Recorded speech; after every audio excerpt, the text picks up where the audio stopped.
Bienvenue à tous dans ce 5e live mensuel autour de la conservation et de la restauration et puis plus généralement de la préservation des œuvres d'art. Aujourd'hui, on a Théo Schlinger qui nous présente toute la thématique du transport et du conditionnement des œuvres d'art autour de l'éco-conditionnement principalement. Donc le fil conducteur étant qu'on a des pratiques aujourd'hui en termes de transport et de conditionnement des œuvres d'art autant donc pour le transport que pour leur stockage, qui sont hérités de dizaines d'années à faire comme ça. Mais on est dans une veine où il y a quand même une certaine remise en question de toutes ces pratiques d'un point de vue écologique, mais aussi économique. Une institution culturelle a les moyens qu'elle a. Ils ne sont pas illimités.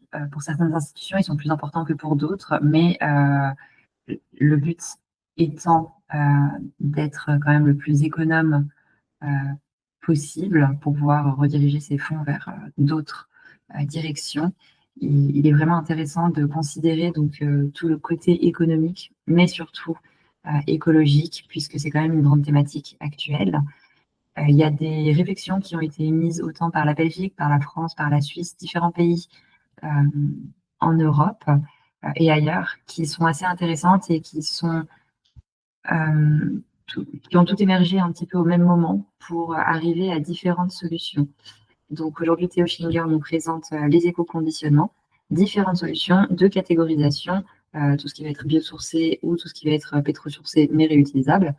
Et il nous emmène donc à travers ces réflexions, leurs avantages, leurs inconvénients et comment est-ce qu'on peut mieux faire, tout en nous présentant à la fin différentes solutions qui ont été imaginées par plusieurs entreprises. Voilà, je vous laisse écouter Théo. Le live a été un tout petit peu coupé parce que je n'ai pas pensé à l'enregistrer dès le début, malheureusement, d'où cette petite introduction. Et je vous souhaite donc une bonne écoute.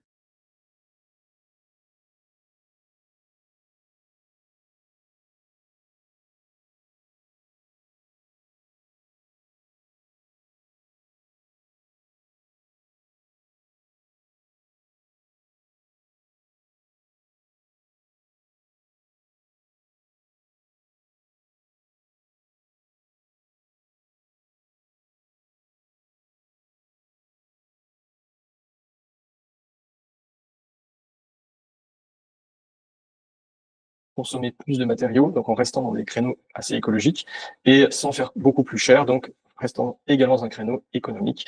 Mais avant ça, on va voir le pendant inverse, qui est un autre problème, et je pense le plus gros problème, qui est le suremballage qu'on a tendance à faire de façon mécanique, parce qu'on a été beaucoup formé à utiliser les conditionnements de façon un petit peu sans simonie à y aller, et on se retrouve avec des conditionnements actuellement qui sont très largement supérieur à ce qui est nécessaire, qui ne se justifie pas la plupart du temps. Alors évidemment, c'est souvent l'apanage des grandes institutions qui ont les moyens de consommer beaucoup de matériaux de conditionnement. C'est le cas principalement des mousses qui sont surconsommées. Et ce type de conditionnement est encore trop souvent la norme. Et à la limite, si c'est pour du conditionnement pérenne en réserve, pour plusieurs années, ça peut éventuellement et encore se justifier. Mais pour des conditionnements de courte durée, pour du transport, ça n'est pas lu admissible.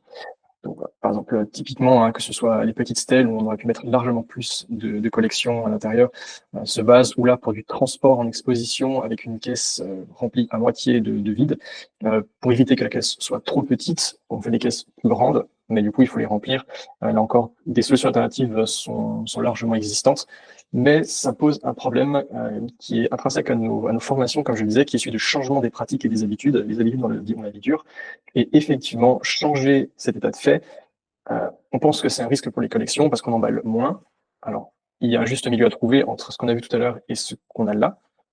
Ça demande réflexion et en fait, ça demande une étude beaucoup plus poussée et personnalisée sur quelles sont nos œuvres, quels sont leurs points de fragilité, leurs points de sensibilité réels et éviter de faire de l'emballage mécanique. Comment est-ce qu'on emballe nos œuvres de façon largement sécuritaire, largement suffisante, sans bourrer la caisse de mousse, de Tyvek ou autre. Alors, la problématique, elle se retrouve également avec la caisserie et pas seulement les mousses. Quelle caisse utiliser, pour quelle collection et pour aller où?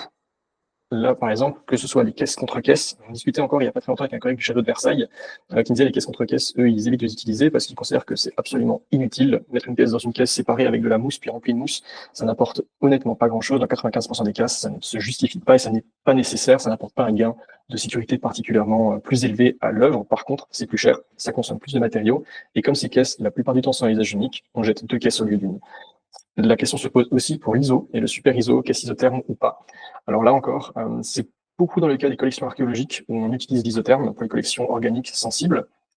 Nos antiquités égyptiennes au Louvre, on l'utilisait systématiquement, et d'ailleurs, c'est toujours encore la caisserie de normes. L'isotherme, super ISO si c'est pour du fret, mais là encore, ça devient mécanique. Alors, est-ce que toutes les collections ont nécessairement besoin d'être dans de l'ISO? Oui, non. Ça dépend de l'œuvre, ça dépend de la destination, ça dépend de la sensibilité, mais il faut prendre en compte aussi le fait, et ça c'est trop souvent oublié, je le vois encore passer très souvent dans les conditions générales de prêt, où on impose de la caisse ISO aux emprunteurs, alors que dans les réserves ou dans les salles du prêteur, le climat n'est pas contrôlé ou très mal. Et au final, on impose une caisserie pour un trajet éviter les chocs thermiques, alors que l'œuvre prend des chocs thermiques dans les salles d'exposition et les réserves en permanence. C'est un coût supplémentaire pour les emprunteurs, déjà, mais aussi c'est une caisserie du coup qui n'a aucun intérêt ou très limité. Dans le cas où l'ISO est nécessaire, alors, je ne vais pas dire de bêtises, mais il me semble que c'est l'entreprise, le transporteur LPR qui avait fait une étude il n'y a pas très longtemps sur les qualités ISO. De façon standard, on utilise du polystyrène extrudé de 50 mm d'épaisseur. Pour le super ISO, comme ici au centre, double épaisseur de 50 mm de polystyrène qui n'est pas recyclable, plus les mousses de polyuréthane. En réalité, ils se sont rendus compte qu'un ISO en 30 mm était largement suffisant et avait des qualités isothermes quasi équivalentes aux 50 mm. Donc là encore, se poser la question, est-ce qu'une caisse ISO est nécessaire ou pas? Si oui, est-ce qu'il ne serait pas possible de passer sur du 30 mm en épaisseur? C'est moins cher, on consomme moins de matériaux, la caisse est plus petite, et on jette moins en définitif à l'incinération de polystyrène et de mousse. Enfin, pour aller où? Là encore, mécaniquement, on fait des caisses. Alors, pour exemple, vous avez la photo qui est tout à droite ici, avec une stèle égyptienne qui est partie du Louvre pour rejoindre en exposition le musée de la Monnaie de Paris. C'est moi qui avais supervisé l'emballage. Et le musée de la Monnaie de Paris se trouve à littéralement 500 mètres du Louvre, de l'autre côté de la Seine. Une caisse sur mesure a été faite, caisse à banc, avec par vapeur et jonc étanche pour une stèle en pierre non polychrome. Est-ce que ce type de conditionnement se justifie et est nécessaire pour ce type de trajet? Honnêtement, non, je pense pas. Il y a encore d'autres solutions beaucoup plus économiques et écologiques pour le coup. On n'aurait pas jeté de caisse avec des systèmes à palettes montées, avec couverture, aurait largement suffi pour ce type d'œuvre. Mais encore, mécaniquement, on emballe systématiquement en caisse, on demande systématiquement des caisses par vapeur, des fois des caisses peintes, pour des trajets en réalité où le risque est minime, où l'œuvre ne le justifie pas, ne le demande pas. Alors, ces problèmes de suremballage, on les retrouve donc pour les transports, mais on les retrouve aussi en réserve. On en parle assez rarement, mais la surconsommation de matériaux en réserve est aussi un problème. Alors, on part du principe que c'est pour du conditionnement de longue durée, du conditionnement pérenne, que la problématique est moins prégnante que pour du conditionnement temporaire, parce qu'on ne jette pas immédiatement le matériau, mais quand même. Au bout d'un moment, ces mousses, il va falloir les remplacer. Mais surtout, ça n'est tout simplement pas nécessaire. Là, économiquement, il y a une perte. Et aussi, d'un point de vue de l'espace, on le voit avec voilà, ces deux éléments en bac, où en réalité, les 2 tiers du bac sont remplis de mousse, sont vides. Alors tout le monde connaît la problématique de l'espace. C'est pas nouveau, ça vaut pour les caisses, ça vaut pour les réserves aussi. Les réserves se remplissent petit à petit, mais la place n'est pas extensible. Donc, réfléchir au conditionnement des œuvres, c'est aussi gagner de la place en réserve. Et pour ça, il existe des solutions. Alors, je vais rester sur la partie réserve pour le moment, je vais rester sur la partie avec les premières solutions qui sont étudiées. Je ne vais pas avoir le temps de parler de tout, de tous les sujets, de toutes les solutions, de tout ce qui se fait. Je vais essayer de faire un petit tour d'horizon des principales choses que j'ai pu voir ou expérimenter ou que mes collègues m'ont envoyé ont pu faire pour vous donner des idées, des pistes de réflexion sur comment améliorer un petit peu les choses. Donc, typiquement pour ces exemples-là, et on va parler principalement des petites collections, type les Oucheptis égyptiens qui sont ici, où on a développé un système de languettes carton neutre, découpé, qu'on intègre au cutter dans les plaques de mousse qui recouvrent le fond des tiroirs des compactus et des meubles à plat. Et ça permet de maintenir les collections de façon largement sécuritaire. Si des collections bougent, on peut retirer les languettes, modifier les tailles, les dimensions, les repositionner sans rien jeter. Ça marche très très bien aussi pour les tessons. Et c'est donc un système qui a maintenant été adopté par les antiquités égyptiennes du Louvre comme standard de conditionnement pour les petites collections de ce type dans les meubles à plat. Les chantiers des collections d'ailleurs ont été faits sur ce principe. En parallèle, on l'a vu pour les bacs, au lieu de remplir complètement les espaces de mousse, un autre système qu'on a utilisé et qui a fait ses preuves, qui a très très bien marché, c'est un système de plot. Donc, on a réutilisé des chutes de mousse qui traînaient en réserve, les fameuses chutes, qu'on a thermocollées à l'intérieur des fonds de bac, sur les plaques de mousse de fond de bac, au décapeur thermique, pour créer des plots de maintien sur le même principe que les petites languettes de carton, pour y intégrer les œuvres. Donc là encore, économie de mousse énorme, économie de temps, beaucoup moins de découpe à réaliser. Ça fonctionne très bien et ça ne coûte rien. Donc, ce type de situation demande un petit peu quand même de savoir-faire. Il faut s'y mettre. Ça demande un petit peu de temps parfois pour prendre le coup de main. Mais une fois que le système est maîtrisé, on peut vraiment gagner beaucoup de place, beaucoup de temps et beaucoup de matériel. Un autre sujet pour les réserves qui est très souvent mis de côté, très souvent oublié, mais qui est important quand même, et je tenais à le souligner, c'est l'importance du mobilier en lui-même, parce que le mobilier a un rôle important à jouer. Et le mobilier, s'il est bien adapté, s'il est bien pensé et qu'il s'adapte aux collections, on peut là aussi réduire les besoins de mousse, de conditionnement, de calage, parce que le mobilier en lui-même déjà est adapté. Donc, pour l'exemple, ici par exemple, un système que j'avais trouvé très ingénieux qui est dans les réserves souterraines du musée archéologique de Naples, où ils ont une importante collection de statues, de lapidaires, et en fait, ils ont réalisé leurs étagères avec des échafaudages de chantier, ce qui leur a permis de créer l'échafaudage, de positionner les échafaudages comme ils le veulent, comme ils en ont besoin en fonction de la taille et de la quantité de leur collection, de moduler la hauteur et la quantité de plateaux et d'étagères, ce qui leur permet non seulement un gain de place, mais aussi, comme les mobiliers sont adaptés aux hauteurs, au positionnement des collections, de limiter les besoins de calage. Donc, à part des calages de mousse, entre l'étagère en interface, en fait, entre les collections et les étagères, il n'avait besoin d'aucun calage supplémentaire. Si l'étagère a besoin de bouger, il la démonte, il la remonte ailleurs. Donc, c'est même un mobilier qui est complètement réutilisable et modulable. C'est un très, très bon système. En parallèle, un autre système qui a été fait par les Antiquités égyptiennes du Louvre au CCL, donc le grand centre de conservation du Louvre à Liévin, pour les cercueils de momies, où des plateaux ont été faits à la hauteur, donc les plateaux ont été positionnés, des plateaux de manipulation ont été faits à la hauteur et la dimension des couvercles des cercueils, avec des calages qui sont fixes sur le plateau, et des caisses spécifiques navettes ont été faites sur mesure à la dimension des plateaux pour venir en fait se coulisser à l'intérieur. Donc, quand on a besoin de transporter une œuvre, on déplace tout le plateau avec l'œuvre. L'œuvre n'a pas besoin d'être manipulée, on n'a pas besoin de rajouter de calage supplémentaire et on coulisse les plateaux dans les caisses navettes qui sont déjà prévues. Donc là encore, aucun calage supplémentaire et un mobilier en fait qui se déplace avec l'œuvre. Alors, toutes ces solutions pour les réserves, elles ont un coût, demandent du temps, elles demandent une réflexion, une étude, mais sur le long terme, il y a un gain réel, et en particulier pour la place. Alors, pour en revenir sur la partie, je clôt la partie sur les réserves. Pour en revenir sur la partie transport, conditionnement de transport, deux grands courants se sont révélés récemment.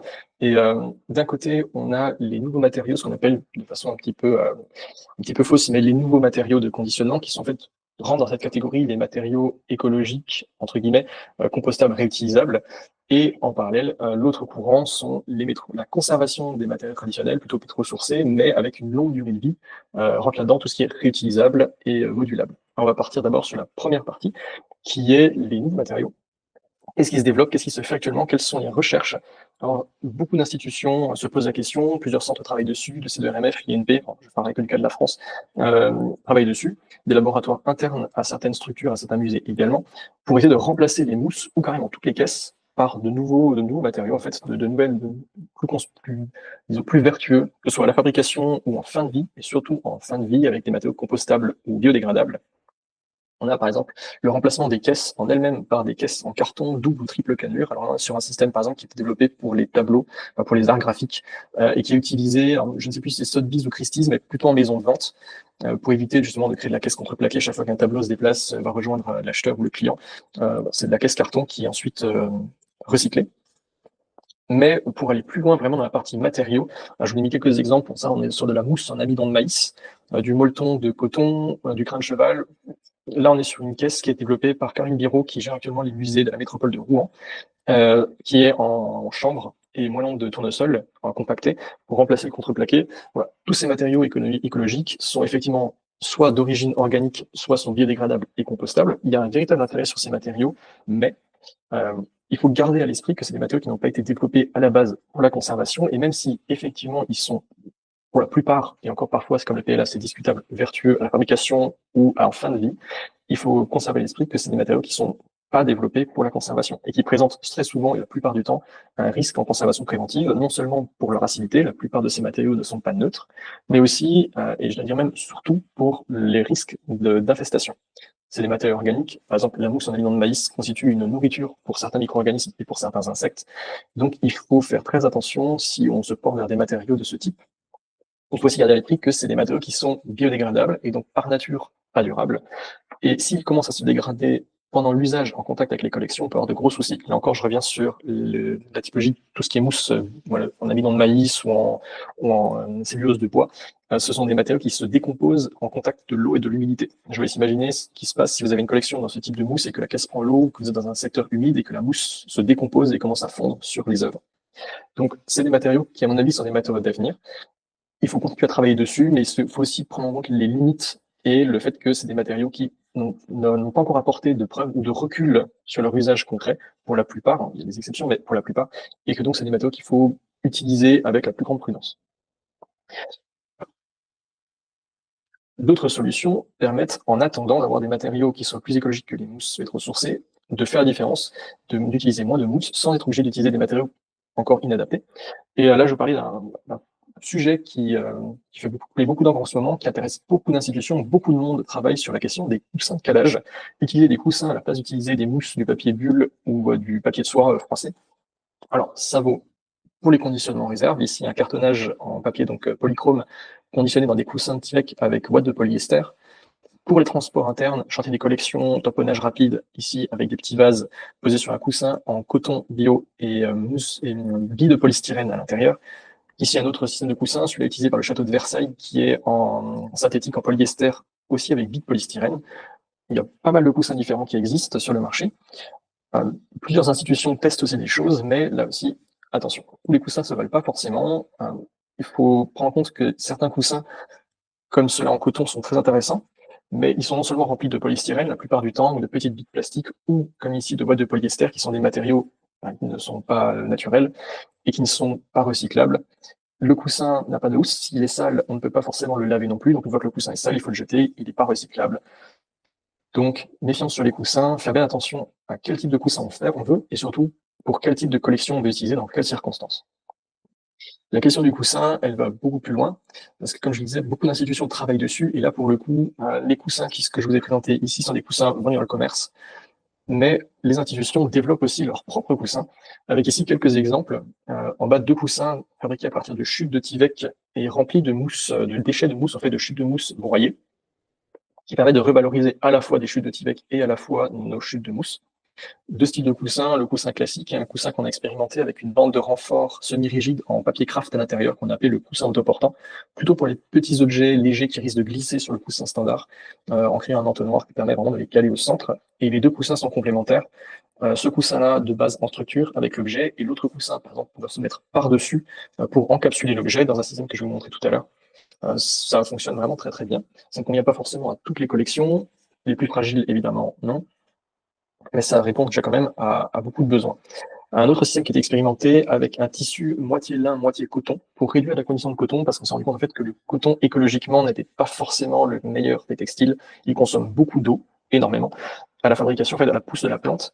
Et si on ne sélectionne pas un coton bio, on a un coton traditionnel, et là, on a aussi un risque de pesticides. Le coton utilise énormément de pesticides en culture traditionnelle, donc là aussi méfiance sur les qualités de tissus qui sont sélectionnés. Le moitié lin, moitié coton est un bon compromis. Il est un peu plus abrasif que le coton, mais il conserve quand même de belles propriétés.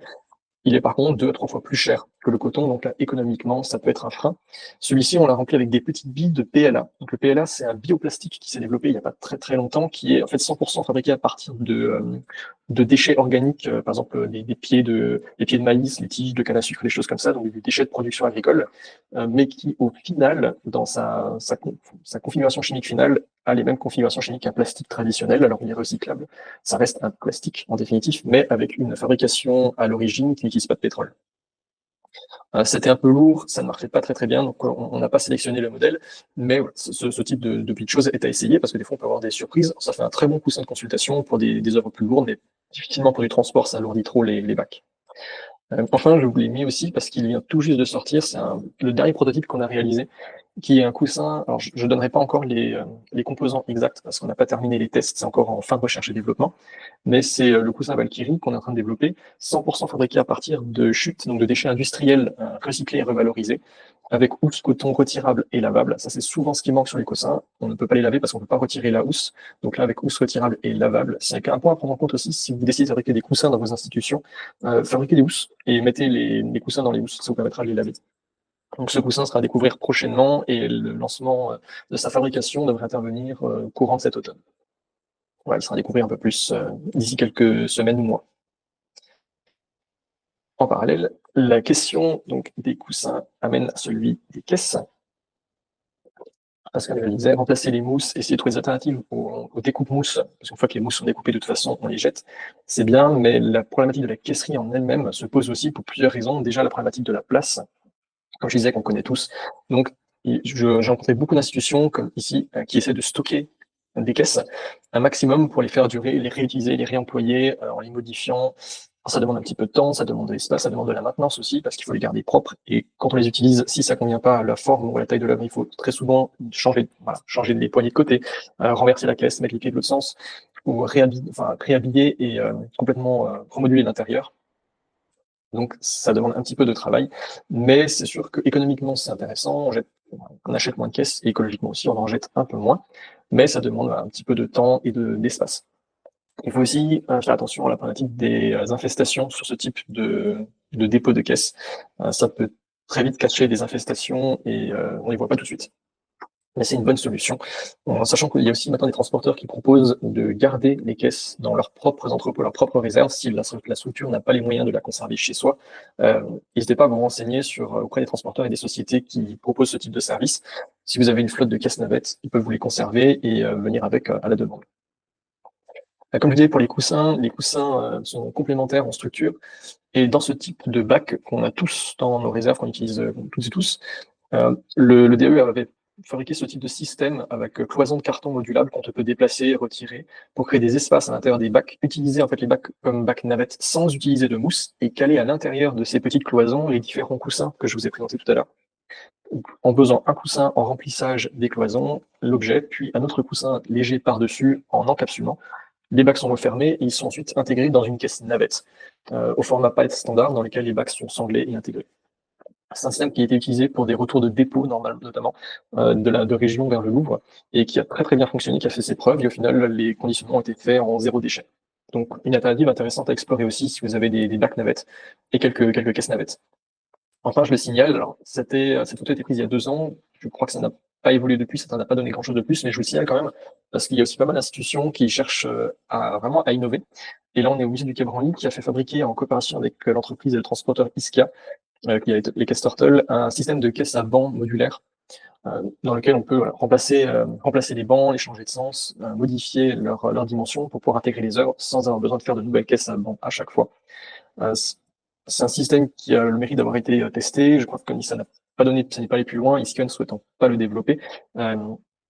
Nous, de notre côté, on est en train de travailler on est en toute fin de recherche et développement d'une caisse, justement, caisse à banc modulable, réutilisable et entièrement démontable, qui devrait être disponible d'ici la fin de l'année, et dont un prototype est déjà actuellement en test. Il a été testé par le Château de Versailles et actuellement le CNAM, donc le Conservatoire national des arts et métiers à Paris, pour un peu basé sur ce principe, éviter de devoir faire de nouvelles caisses à banc à chaque fois. Toutes ces innovations, ces tests, ces essais, reste très souvent le fait des institutions elles-mêmes. Il n'y a pas vraiment de dynamique nationale ou internationale sur ces sujets. Chacun le fait un petit peu à sa sauce en fonction de ses moyens, de sa place disponible. Mais il y a aussi des entreprises, des sociétés qui ont développé des systèmes.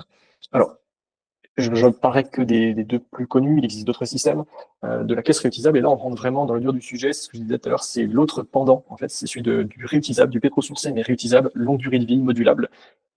Les 2 ne sont pas forcément à séparer, ils peuvent être complémentaires, on peut mettre dans des caisses réutilisables, durables, des conditionnements carton avec des mousses non pétro-sourcées, mais je les sépare quand même pour la question de clarté, avec les caisses Turtle en tête, qui sont les plus anciennes et les plus connues, qui viennent des Pays-Bas, et qui sont fournies par Iskia en location. Alors, Rockbox est une marque anglaise qui est un peu moins connue, mais qui arrive tout doucement. Il y a aussi la caisse, il me semble que c'est Arca, si je dis pas de bêtises, Size & en Allemagne, il en existe une aussi au Japon, aux États-Unis, il y a plusieurs types différents. Alors, je ferai pas de de critiques sur ces caisses. Je ne les ai jamais testées moi personnellement, je n'ai pas eu l'occasion. J'ai entendu du positif et du négatif. Certaines institutions les utilisent, comme le Centre Pompidou à Paris ont des caisses Turtle. D'autres refusent de les utiliser. Je pense que ça dépend vraiment de votre typologie de collection. Et là, c'est une vraie étude à faire en interne. C'est est-ce que vos œuvres correspondent à ce type de caisse, ou plutôt est-ce que ces caisses correspondent à vos œuvres, à leur fragilité, à leur sensibilité, et aussi à vos habitudes de pratique. Est-ce que vous êtes prêt à utiliser des caisses avec des systèmes complètement différents de ce qu'on utilise d'habitude? Et là, je reviens vraiment sur cette conception en fait qu'on a de l'emballage où en fait, changer, faire autrement, c'est très difficile. Et beaucoup d'institutions aussi refusent d'utiliser ces caisses parce que c'est trop différent de ce qu'ils ont l'habitude de faire, de ce qu'ils connaissent. Et à terme, c'est une façon de penser qu'il va falloir revoir, parce que de toute façon, il va falloir s'adapter à de nouveaux systèmes. On peut pas toujours consommer de la mousse et faire de la surconsommation de matériaux comme on le fait actuellement, c'est pas possible. Des lois, de toute façon, à terme, vont finir par imposer, comme c'est déjà le cas par exemple dans l'agroalimentaire, imposer la réduction de la consommation plastique, et on va devoir basculer petit à petit vers du réutilisable, pas pour jeter différemment, mais pour jeter moins. Et c'est là où je disais les deux pendants se séparent sur cette question, parce que la question d'avoir des matériaux plus écologiques, biosourcés et compostables, alors c'est très bien, parce qu'on fabrique et on jette des choses moins polluantes, mais on continue d'acheter, d'utiliser et de jeter de la même façon. On ne réduit pas la consommation, on change le matériau, donc on jette pas moins, on jette mieux, mais jeter moins, c'est mieux.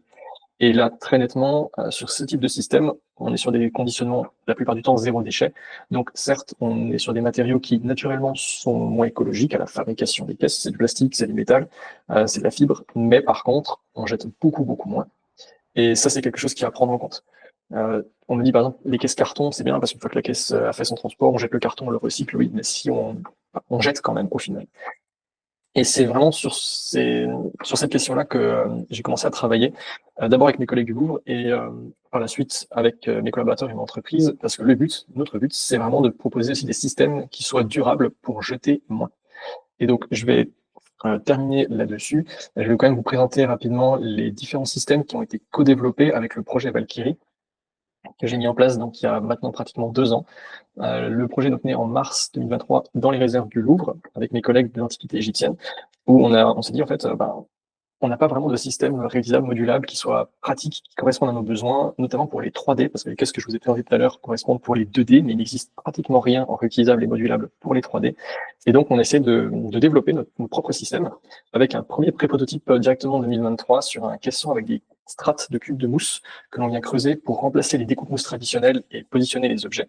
On a fait un test de transfert sur les céramiques égyptiennes vers les réserves du Louvre, ça a très bien marché. Donc, j'ai décidé d'ouvrir l'entreprise et de co-développer tous les systèmes avec les institutions. Donc maintenant, on n'est pas très loin d'une trentaine d'institutions partenaires du projet Valkyrie. Chacun apporte un peu sa pierre à l'édifice en disant, voilà, nous, on a ce type de collection, on a l'habitude de faire comme ça, on veut changer, mais on aimerait ce type de système, on voudrait ce type de caisse, ce type de matériaux, parce que nos collections, parce que nos habitudes, parce que nos types de trajets. Et des suites de ces 2 années de co-développement participatif est né un premier prototype de caisson isotherme qui a été testé par plusieurs institutions, et depuis le mois dernier, officiellement, le caisson Valkyrie terme final qui vient de sortir de production. Et donc, comme je disais, le principe du caisson est vraiment ultra simple, c'est de retirer les cubes de mousse en longueur, largeur et profondeur pour caler les objets, rajouter des calages en papier de soie ou en chute de mousse si nécessaire. Et une fois que l'œuvre est sortie et que le caisson revient en réserve, on réintègre les cubes de mousse qu'on a retirés et on a fait un transport zéro déchet. En parallèle, étant donné que les résultats étaient vraiment très satisfaisants et que les institutions étaient vraiment partisanes du projet, j'ai une participation assez exceptionnelle de beaucoup d'institutions qui ont vraiment donné de leur temps, de leur expertise pour développer tous ces prototypes, tester les prototypes, faire des retours. Des tests climatiques ont été faits par le Château de Versailles, par le Musée du Quai Branly.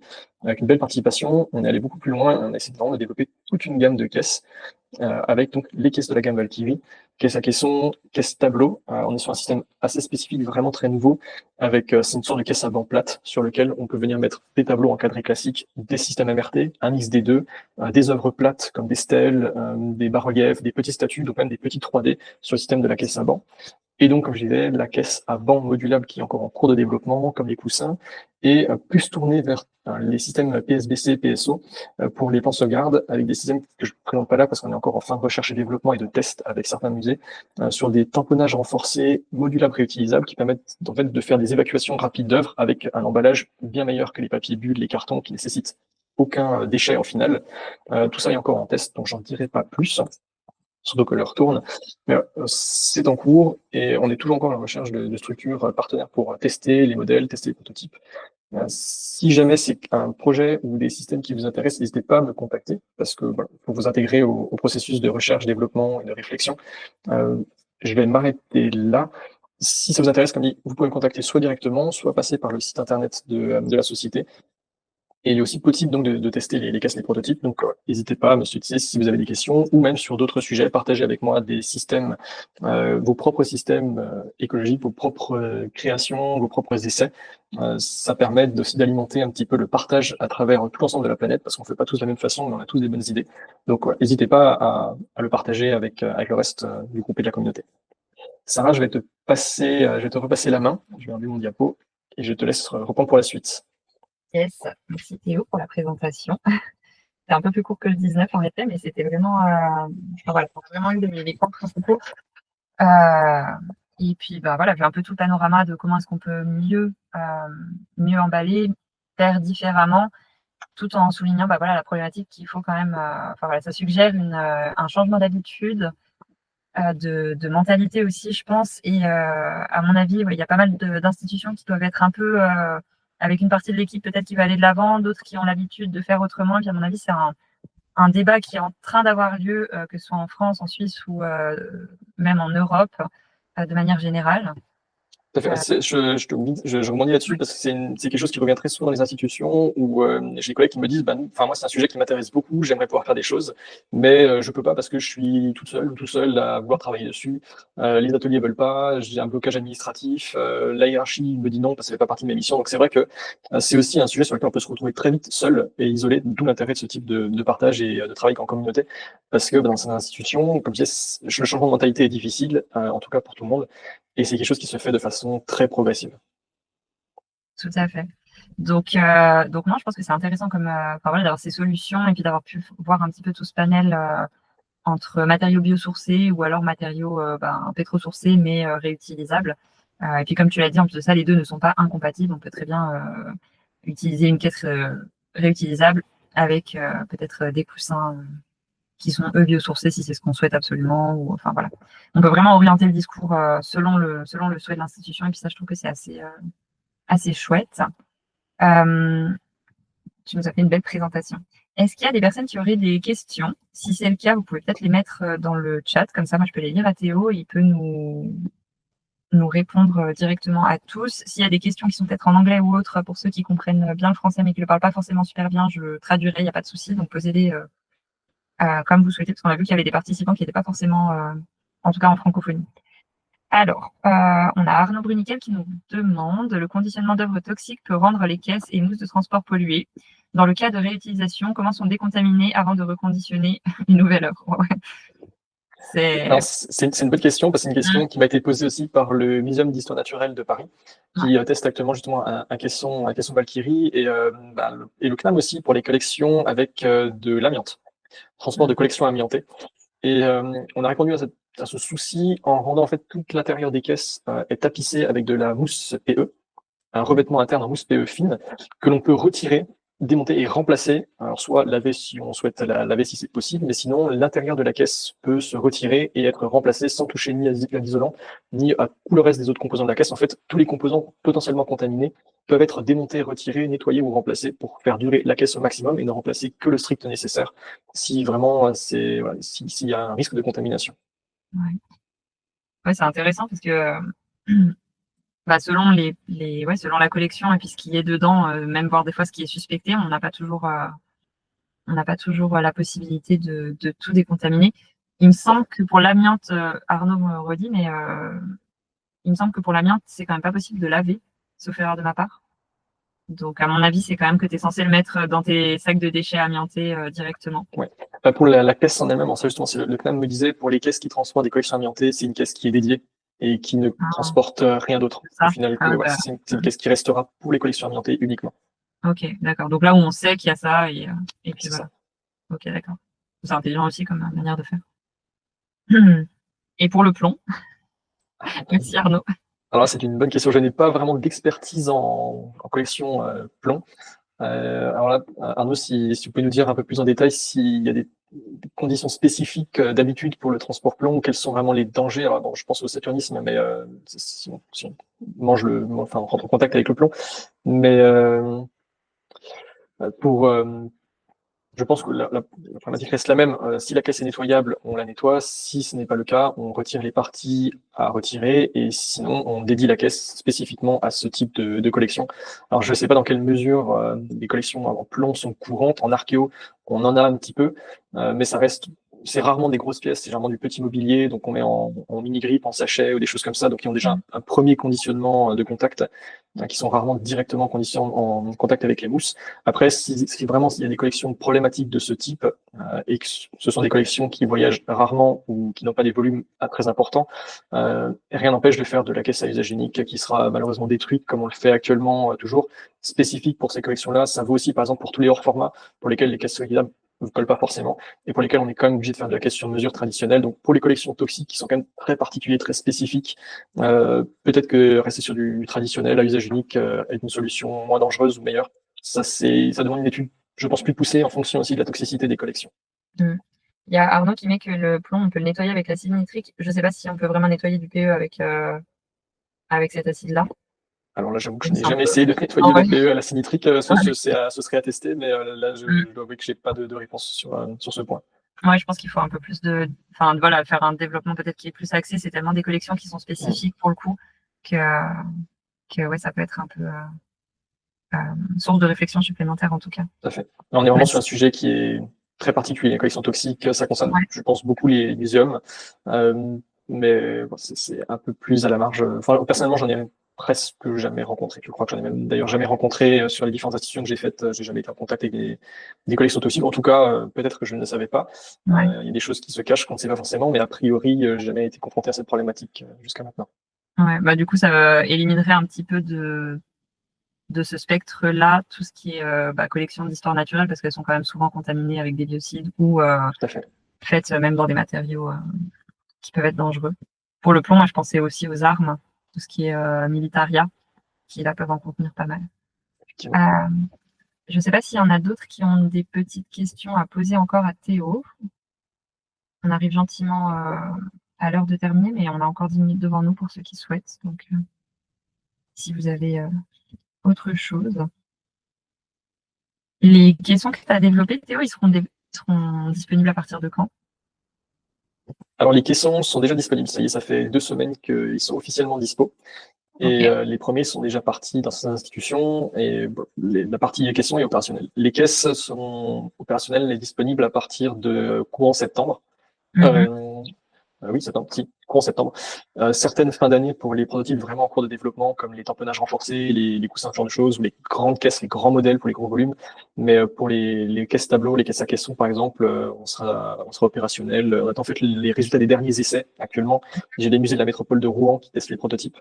Donc j'attends encore un dernier retour, mais normalement d'ici courant septembre, les premières caisses sont dispo également. Ok, d'accord. Il y a alors Arnaud qui redemande encore quelque chose. Le suremballage n'était pas une demande des assurances. Moi, de mon côté, il me semble pas, dans le sens où il faut que ce soit un emballage professionnel. Alors, je parle vraiment pour moi, dans ce que j'ai dans mes contrats d'assurance, et qu'il soit fait. Il y avait une tournure de phrase dans les règles de l'art. Alors, ça veut un peu, je sais pas comment ça se passe en France, mais ça veut un peu tout et rien dire. Dans le sens où... Vas-y, je t'en prie, Théo. Effectivement, c'est le langage assurance, c'est toujours pareil. Il veut pas trop se mouiller sur la question. Pour le coup, la question a été posée directement aux assureurs par un groupe qui s'est monté au Louvre sur justement la question des caisseries et des transports, sur les nouvelles caisses réutilisables de toutes sortes, que ce soit Turtle, Box ou les Valkyrie. Est-ce que les assurances considèrent que ces conditionnements sont sûrs, sont validés? Si jamais il y a un souci, est-ce que c'est assuré quand même? Et les assureurs présents, je les ai plus tous en tête, mais je sais que Blackwall Green était présent. Alors, pour la partie Louvre en France, il est très, très utilisé, très connu. Beaucoup d'institutions passent par Blackwall Green. Et la réponse des 3 assureurs présents était la même, c'est pour eux, ils n'y voyaient aucun inconvénient, dans la mesure où ils considèrent que c'est la régie ou la conservation qui est spécialiste en conditionnement, et que si les professionnels du métier valident la typologie de caisse ou le conditionnement, eux n'y voient pas d'objection. C'est l'expert définitif, donc régie conservation ou transporteur, qui a l'expertise vraiment de ce type d'emballage, et s'ils considèrent que c'est un emballage dans lequel ils peuvent mettre leur collection, eux ne voient pas d'objection à assurer, mais ça ne concerne que certains assureurs. Est-ce que c'est valable pour tous? Ça, je pense que c'est une question à poser directement justement à l'assureur en fonction de l'assureur de chaque institution. Je pense qu'il n'y a pas de, je peux pas répondre oui ou non pour tout le monde ou toutes les assurances. En tout cas, celles qui ont été questionnées ont répondu que ça leur posait aucun problème a priori. L'idée, c'est que dans le process, si tu as un litige avec une assurance, tu as comme d'habitude, pour un accident en bagnole ou je ne sais quoi, un expert qui va passer, et l'expert, a priori, ça va être quelqu'un qui va être plus ou moins dans la conservation. Donc, si eux, ils estiment que l'emballage était nécessaire, était suffisant, tu t'en sors mieux que s'ils disent que, enfin voilà, juste emballer ça dans une petite couverture, et puis dans un grand coffre, ça suffisait. C'est pour ça que je disais, il y a 2 mesures entre le sous-emballage et le sur-emballage, il y a une nuance. Le sur-emballage, comme il n'est pas forcément une demande des assurances, mais on le fait dans les institutions pour se couvrir en se disant, c'est emballé au max du max de ce qu'on peut faire de mieux. Donc s'il y a un souci, vraiment, c'est pas notre faute. On a fait tout ce qu'on pouvait. Des fois, les suremballages sont plus préjudiciables pour les œuvres que si on emballait moins aussi. Trop de pression sur l'œuvre, un conditionnement qui est trop compliqué à mettre en place ou à retirer. Donc le suremballage, il n'est pas indispensablement demandé par les assurances. Il est aussi parfois plus dangereux qu'autre chose, et il est de toute façon pas nécessaire dans la plupart des cas. Moi, j'estime que si on parle de suremballage, c'est qu'il y en a trop et qu'il y a quelque chose qui ne va pas. Je pense qu'il faut parler d'emballage quand c'est emballé correctement et puis que c'est suffisant, qu'il n'y a pas de point de pression trop fort, comme tu disais Théo, et puis qu'il n'y a pas de surévaluation des matériaux. Alors après, peut-être que si tu as une caisse qui est un petit peu plus grande que ce qu'il faudrait et puis que tu mets de la mousse supplémentaire, ça reste quand même toujours mieux que de recommander une nouvelle caisse exactement sur mesure. Enfin, je pense qu'il y a un peu un éventail assez large de choses à voir et à prendre en considération pour faire au plus écologique et au plus économique aussi selon ce qui est à disposition. L'idée, c'est quand même dans le patrimoine, on bosse quand même avec ce qu'on a et on réutilise un maximum pour beaucoup d'institutions. Enfin, tout le monde n'est pas le C2RMF ni le Louvre. Et puis, je pense qu'il y a une espèce d'intelligence générale dans le sens où on va chercher à faire au mieux avec les matériaux déjà disponibles, en tout cas autant que possible. Il y a Pierre, qui n'a pas répondu, si tu peux juste me remettre, qui nous disait dans les commentaires, dans le test réalisé, les coûts ont été pris en compte et surtout le coût des chutes de matériaux non réutilisés.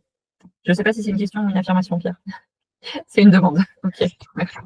Alors, du coup, je vais répondre par une question, c'est les coûts économiques ou écologiques, les coûts dans quel sens? Les deux. Ok. Alors, aucun calcul n'a été fait, j'ai pas de chiffres à donner parce que c'est tellement aléatoire d'un conditionnement à l'autre. Je pourrais prendre un conditionnement et le comparer et il sera différent du conditionnement suivant. Mais bien entendu, les coûts ont été pris en compte. Le but, c'est d'avoir le moins possible, de réduire non seulement le coût économique, mais aussi le coût en volume de matériaux. Au cours des tests, on a fait des comparaisons avec, disons, des grands standards. Comment est-ce qu'on conditionne traditionnellement sur à peu près les mêmes œuvres. Mais comme je disais, c'est à la carte, en fait. Ça dépend vraiment de la pièce, ça dépend de la collection, ça dépend du musée, ça dépend de tout un tas de choses. Ce qui en ressort, c'est que de manière générale, les systèmes réutilisables ou réutilisés ou modulables offrent une réduction de entre 60 et 100% de coûts en moins d'un point de vue écologique, parce qu'on jette moins. Au lieu de jeter une caisse à chaque transport, on jette peut-être une caisse tous les 20 ou 25 ans quand vraiment elle arrive à bout de souffle. Le coût, il est évident. Pour les transports sur les caissons, par exemple, on est sur du zéro déchet, donc comparé à un caisson contreplaqué avec des mousses découpées qui seront jetées, forcément, on est mieux. Après, ça va demander une réflexion sur le long terme aussi. Et d'un point de vue économique, là, le coût est plus important à l'achat ou à la location sur les caisses de type réutilisable, par exemple, c'est ce qui est ressorti des tests, que sur les caisses à usage unique, mais c'est amorti sur le long terme, contrairement à la caisse. Donc, par exemple, on disait les caisses carton qui valent pas grand-chose, hein, ça vaut pas très cher une caisse carton, j'ai pas de prix exact à vous donner, mais en triple calmire avec quelques mousses à l'intérieur à découper, oui, c'est sûr, c'est pas cher. Mais si on utilise 50 fois des cartons comme ça au cours de l'année, alors, on paye 50 fois un carton, on en achète 50, au lieu de un qu'on réutilise, une caisse qu'on réutilise pour les 50 transports, là, le coût économique, il se lisse en fait sur l'année. Tout à fait. Après, check. J'avais une remarque, mais écoutez. Ah oui, parce qu'il y a la deuxième partie de la question, c'est sur les matériaux non réutilisés, les chutes de matériaux non réutilisés. Qu'est-ce qui est entendu par non utilisé? C'est donc ce qu'on récupère comme chute en fait à l'usage, c'est ça, par exemple, ce qu'on découpe Ouais, qu'on découpe je les mousses. pense, hein. Ouais, je pense que c'est à la production des caisses et des mousses. Enfin, les mousses, en tout cas, elles sont toutes réutilisées, C'est étant ça. donné que c'est des cubes de mousse. Alors là, sur les conditionnements traditionnels, on a systématiquement des chutes de mousse dès qu'il y a une découpe mousse, forcément. Donc là aussi, c'est souvent de ces découpes mousses que sont issus des petits bouts que l'on garde en réserve en se disant, pour faire du tamponnage réutilisé. Pour la partie réutilisable, l'objectif justement, c'est qu'il n'y ait aucun déchet de mousse à la fin, qui est zéro déchet. Alors, il y en a parfois quand même toujours un petit peu, parce qu'on doit rajouter un petit calage supplémentaire. Par exemple, je prends l'exemple des caissons à cubes. Si on fait un calage et qu'il y en a un petit jeu avec un petit boudin de papier de soie, alors on peut le réutiliser, mais c'est susceptible d'être un déchet produit. Pour la partie caisse tableau, par exemple, sur les turtles, que ce soit les turtles, que ce soit les Rockbox, que ce soit les nouvelles Valkyrie qui arrivent, on est sur zéro usage de mousse, donc zéro découpe, zéro production de déchets, et tout l'intérêt est là, en fait, c'est que justement, il n'y ait pas de chute. On peut éventuellement réutiliser des chutes qu'on a déjà pour combler, mais on ne produit pas de chute. C'est vraiment l'objectif. Je sais pas si j'ai répondu exactement à la question, c'est ce qui était attendu. Pierre te dit merci. Donc je pense que c'est bon, mission accomplie. Cool. Est-ce qu'il y a quelqu'un d'autre qui a encore peut-être une petite question? Il est 13h. S'il y en a qui veulent poser la dernière. Et puis sinon, je pense qu'on s'arrêtera là. En attendant, si j'envoie une popée, je te la lirai rapidement. Mais je vais un peu clôturer tout ça. Je vous remercie à toutes et à tous. On était quand même quasiment une trentaine aujourd'hui. Donc c'est assez chouette de voir que ça prend un petit peu d'ampleur. Comme dit, c'est la 5e fois que j'organise ces petits lives le premier lundi du mois à midi. Donc si vous voulez participer le mois prochain, on parlera d'intelligence artificielle, il me semble, dans la restauration de tableaux. Donc ça peut être assez intéressant. Voilà. J'ai lu un article, j'ai contacté l'auteur et il était assez preneur pour en discuter. Ce sera en anglais par contre parce qu'il est américain. Mais voilà, on fera en sorte que ça fonctionne. Et puis voilà, pour ceux qui sont sur Suisse ou pas trop loin, Théo sera présent à un événement que j'organise cette fois-ci en présentiel le 28 août. Donc on vous accueille au château de Prangin, juste à côté de Genève, à partir de 18h30, il me semble, pour une soirée un peu plus décontractée que les vernissages et autres dont on a l'habitude, et où le but est vraiment de rencontrer un petit peu de monde et puis de pouvoir discuter autour d'un apéritif dînatoire et de différentes thématiques. Donc il y aura également la thématique du conditionnement et du transport que Théo représentera en partie.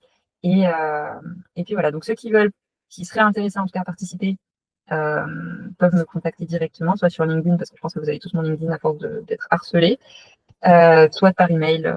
Je reste assez joignable. Et puis voilà, je vois pas d'autres questions. Je vois beaucoup de merci.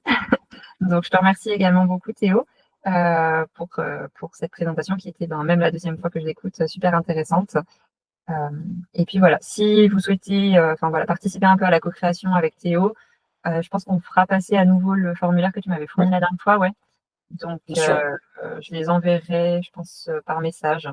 Et puis ceux qui peuvent répondre, c'est super, ça aide toujours à faire progresser. Et puis voilà, à co-créer pour une fois que notre voix est entendue, autant en profiter. On me pose la question si le replay est envoyé. Il sera envoyé. C'est moi qui fais le montage des replays, alors de façon très succincte, hein. Mais voilà, en général, je les envoie plutôt en fin de semaine, même si aujourd'hui on est lundi. Je pense que j'arrive à les envoyer jeudi ou vendredi. Voilà, pour ceux qui veulent. Je vous souhaite une belle journée à tous. Merci encore Théo. Merci à toi et à tout le monde d'avoir participé, d'être venu. Donc, et puis de toute façon, nous on se retrouve le 28 ouais. de l'événement. 28 août au château de Prangin. Voilà. Et puis en attendant, on reste à disposition, je pense tous les deux sur LinkedIn quand même. tout à fait. Ouais. Si jamais, comme dit, tu pourras peut-être partager mon mail aussi avec le compte rendu, ou si on te demande, Ouais. si on veut me contacter, les prototypes seront testés, de toute façon, seront testables le 28 août aussi, je viendrai avec les protos. Donc, Ouais. s'il y en a qui veulent venir essayer aussi, je reste disponible. Ce qui fait une raison de plus pour venir le 28, clairement, pour pouvoir jouer avec tous ces prototypes. Good. Bon, une belle après-midi à tous. Un bon appétit pour ceux qui n'ont pas encore mangé. Et puis à très bientôt. Salut. Au revoir.